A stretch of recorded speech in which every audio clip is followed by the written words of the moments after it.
శుభోదయం పిల్లలు. నేడు మహాభారతం చెప్పుకుందాం. కుంతీ భోజుడనే రాజు సంతానహీనుడై తన మేనల్లుని కుమార్తె పృథను పుత్రికగా స్వీకరించి అల్లారు ముద్దుగా పెంచసాగాడు.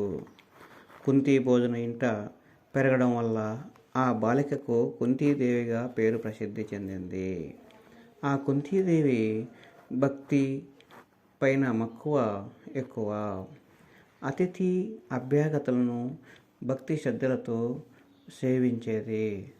ఒకరోజు ఆ రాజ్యానికి దుర్వాస మహాముని రావడం జరిగింది. కుంతీదేవిని ఆ మహర్షికి సపర్యలు చేయడానికి వారి తండ్రి అయినటువంటి కుంతీ భోజుడిని నియమించాడు. అలా కుంతీదేవి ఆ దుర్వాస మహర్షికి పరిచర్యలను చేసి అతని అనుగ్రహము పొందింది. ఆ దుర్వాస మహాముని ఆ కుంతీదేవిని పిలిచి, ఓ కుంతి, నీకు ఒక దివ్యమైనటువంటి మంత్రాన్ని ఉపదేశించాలనుకుంటున్నాను. ఈ మంత్రాన్ని ఉపదేశిస్తున్నాను. ఈ మంత్ర ఉచ్చారణ వలన నీవు ఏ దేవతనైతే ఆహ్వానించాలనుకుంటావో ఆ దేవత నీకు ప్రత్యక్షమవుతుంది. నీకు మంచి సంతానం కూడా ఇస్తుంది అని చెప్పాడు ఆ దుర్వాస మహాముని. అలా చెప్పి ఆ మంత్రోచ్చారణ చేసి వెళ్ళిపోయారు. ఒకరోజు కుంతీదేవి ఆ మంత్రాన్ని పరీక్షించాలని తను కన్య అనేది మాట కూడా మర్చిపోయి ఆ యొక్క సూర్య భగవానుని ఆహ్వానించింది. అలా ఆహ్వానించిన వెంటనే సూర్యుడు ప్రత్యక్షమయ్యి ఆమెకు సద్యోగర్భంలో సహజ కవచ కుండలాలతో ప్రకాశవంతమైన పుత్రుడు జన్మిస్తాడని చెప్పి ఆ సూర్యభగవానుడు వెళ్ళడం జరిగింది. అనంతరము కవచ కుండలాలతో శిశువు జన్మించడం జరిగింది. అనంతరం ఆ జన్మించినటువంటి శిశువే కర్ణుడిగా ప్రసిద్ధి పొందాడు. అలా జన్మించినటువంటి ఆ యొక్క బిడ్డను చూడగానే ఏమి చేయడానికి తోచక గత్యంతరం లేని పరిస్థితులలో ఆ పశువాన్ని ఆ యొక్క కుంతీదేవి ఒక పెట్టెలో ఉంచి అందులో బంగారు, వజ్రాలు, వైడూర్యాలు ఇలా అన్నీ ఉంచి ఆ గంగా నదిలో వదిలిపెట్టడం జరిగింది. ఆ బిడ్డ హస్తినాపురంలో గల అతిరథుడనే సూతునికి దొరికాడు. ఆ అతిరథుడు సంతానహీనుడన్నమాట. అలా సంతానం లేకపోవడం వల్ల అతిరథ రాధా దంపతులు అత్యంత అల్లారు ముద్దుగా ఆ బాలుని పెంచుకోసాగారు. రాధా పెంచడం వల్ల ఆ బాలునికి రాధేయుడని కూడా నామాంతరం కలిగింది. భగవంతుని వరప్రసాదంగా భావించారు ఆ దంపతులిద్దరూ. ఆ పిల్లవానికి వృషసేనుడనే పేరు పెట్టి పెంచుకోవడం జరిగింది. కుంతీదేవి యుక్త వయస్కురాలు కావడంతో కుంతీ భోజుడు స్వయంవరం ప్రకటించాడు. ఆ స్వయంవరములో వరమాల ధరించిన కుంతీదేవి పాండురాజును వరించగా వారి పరిణయం అత్యంత వైభవంగా జరిగింది. అలా కొంతకాలం పాటు కుంతీదేవి పాండురాజుల దాంపత్య జీవం సుఖంగా జరిగింది. మద్ర దేశాధిపతి శల్యునికి మాద్రి అనే సోదరి యవనవతి అయి అపురూప సౌందర్యం కలదని విన్నటువంటి భీష్ముడు శల్యునితో మాట్లాడి పాండురాజుకు మాద్రినిచ్చి వివాహం చేయించాడు. అలా ఇరువురు భార్యలతో ఆ యొక్క పాండురాజు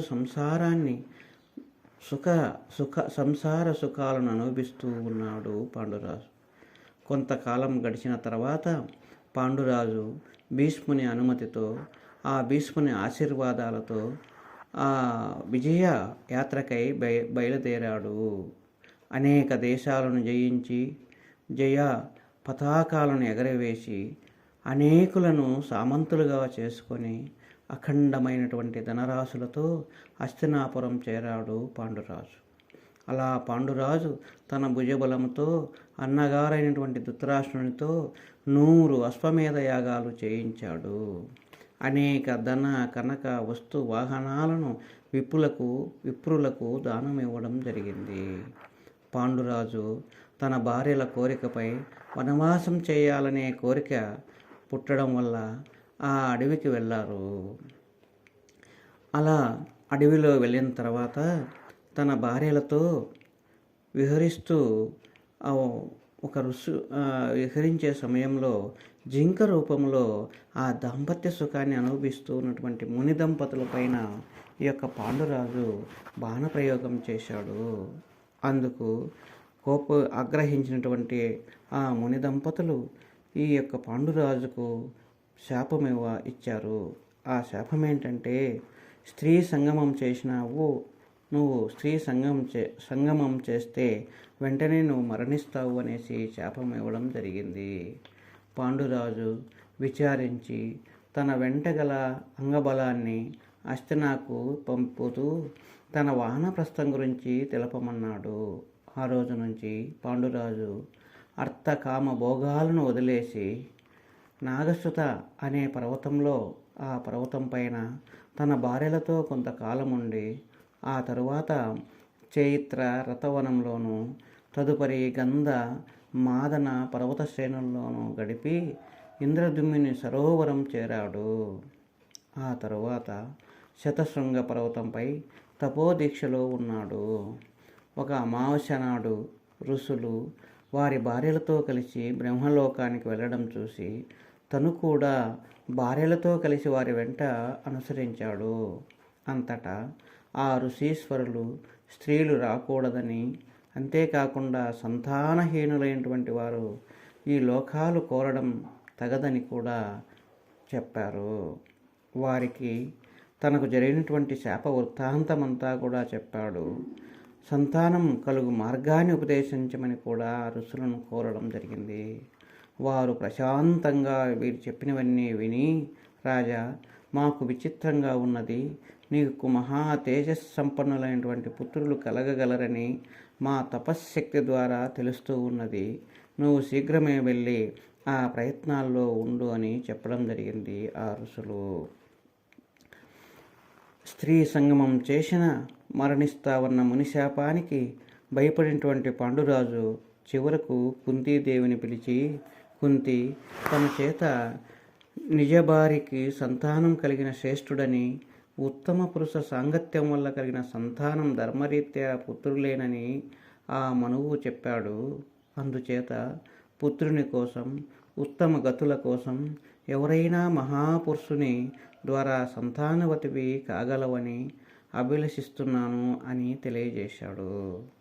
అలా అతని కోరికను ఆమె తిరస్కరిస్తూ, మీరు తప్ప అన్య పురుషుని తాకను, పరపురుషుని వరించుట పాపమని విలపిస్తూ చెప్పింది ఆ కుంతీదేవి.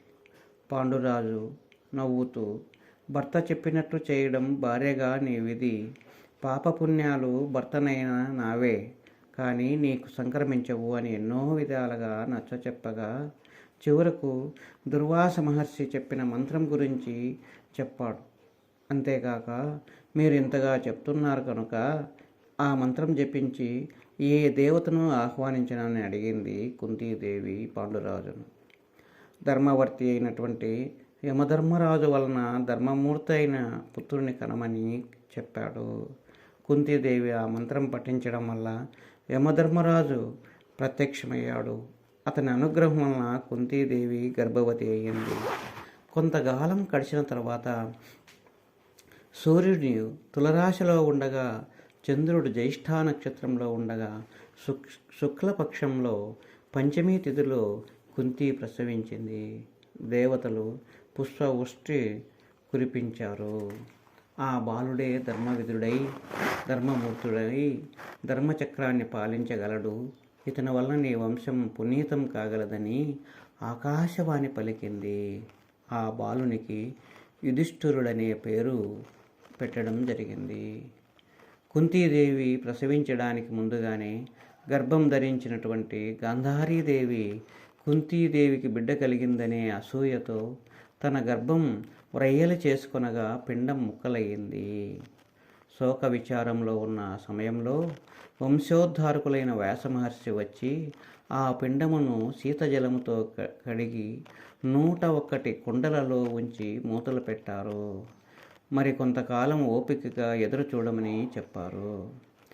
ధర్మరాజు జన్మించిన తర్వాత మరలా కుంతీదేవి పిలిచి పాండురాజు ప్రతాపవంతుడైన మరొక కుమారుని వాయుదేవుని ద్వారా కనమని కోరగా, భర్త ఆజ్ఞపై మరలా కుంతీదేవి ఆ వాయుదేవుని తలుచుకోగా, ఆయన అనుగ్రహం వలన గురువు చంద్రులు సింహరాశిలో ఉండగా, చిత్రా ముహూర్తంలో త్రయోదశి తిథిలో విశాల దేహుడు మహాబల సంపన్నుడైనటువంటి కుమారుడు కలిగాడు. అతనికి భీమసేనుడని పేరు పెట్టారు. అడవిలో ఉన్న కుంతీదేవికి భీమసేనుడు వాయువు వలన జన్మించగా, అదే క్షణంలో హస్తినాపురములో కుండలలో గల మొదటి కుండలో దుర్యోధనుడు ఉద్భవించాడు. అడవిలో పూలవర్షం కురయగా, హస్తినా నగరంలో రక్తవర్షం కురిసింది. ఆ తర్వాత దుశ్శాసనాది కౌరవులు 99 మంది దుశ్శల అనే కుమార్తె కలిగారు. వీరందరికన్నా ముందే గాంధారీదేవి గర్భవతిగా ఉన్నప్పుడే వైశ్య స్త్రీకి యూత్సుడనే పుత్రుడు కలిగాడు. ఈ ప్రకారంగా ధార్తరాష్ట్రలో 102 అంటే అందరికీ సహోదరి దుశ్శల. ఆమెనే సైంధవునికిచ్చి వివాహం చేశారు. భీముడు జన్మించిన 10వ నాడే కుంతీదేవి సరోవరానికి స్నానానికి వెళ్ళగా, ఒక పులి మీద పడబోగా కుంతీదేవి భయపడి పారిపోతూ ఉండగా, చేతిలో బిడ్డ జారిపోయింది. పాండురాజు పులిని చంపేశాడు. ఆ బిడ్డను తాకిన బండ పిండి పిండిగా మారింది. వజ్రతుల్యమైన ఆ శిశువు శరీర పటిష్టతకు ఆశ్చర్యపడ్డారు ఆ కుంతి పాండురాజులు. ఇద్దరు పుత్రులు కలిగిన తృప్తి చెందలేదు పాండురాజు. కుంతీదేవిని పిలిచి దేవేంద్రుని ద్వారా మరొక కుమారుణ్ణి కనమని చెప్పగా, ఆమె ఆ మంత్రం ద్వారా ఇంద్రుని తలుచుకోగా, ఆయన ఇంద్రుడు ప్రత్యక్షమై అతని అనుగ్రహం వలన పాల్గొన మాసం పల్గుని నక్షత్రంలో ప్రసవించింది. ఆ పుత్రుడు పరమశివుని జయించగల పరాక్రమవంతుడు కాగలడని ఆకాశవాణి పలికింది. ఆ సమయంలో దేవదుందుబులు మోగాయి. ఆ పుత్రుడే అర్జునుడు. గాంధారి కుంతీదేవులకు పుత్రులు కలిగారని, తనకు లేరని బాధలో ఉన్న మాద్రీని చూశాడు పాండురాజు. ఆ పాండురాజు కుంతీదేవితో, నీవు ఆ మంత్రం మాద్రీకి ఉపదేశించు అని చెప్పాడు. భర్త అనుజ్ఞపై మాద్రికి ఉపదేశించాడు. ఆ మాద్రి అశ్వనీ దేవతలను ఆహ్వానించింది. వారి అనుగ్రహం వలన 2 కుమారులు కలిగారు. ఆ 2 పుత్రులే నకుల సహదేవులు. పాండవ కౌరవులు పెరుగుతూ ఉన్నారు. ఒక మహారాజు వానప్రస్థం స్వీకరించి శతశృంగ పర్వత సమీపంలో ఉండి పాండుపుత్రులకు శస్త్రవిద్యలు నేర్పాడు. అర్జునునికి 14 సంవత్సరాలు నిండిన తరుణంలో జన్మదిన ఉత్సవాలు జరుగుతూ ఉన్నాయి. ఆ విందు భోజనాలకు అనేక మంది ఋషిగణాలు వచ్చారు. ఆ సమయంలో పాండురాజు మాద్రీని కౌగిలించుకొని సుఖభోగాలు అనుభవించడానికి ప్రయత్నించాడు. మాద్రి అరచిన ప్రయోజనం లేకపోయింది. శాప కారణంగా పాండురాజు విగత జీవుడయ్యాడు.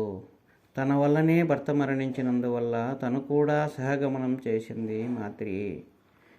ఈ విధంగా పాండురాజు మరణించడం, పాండురాజుతో పాటు మాద్రి కూడా సతీ సహగమనంలాగా చేయడం జరిగింది. పాండవుల 5గురిని కుంతి పెంచసాగింది.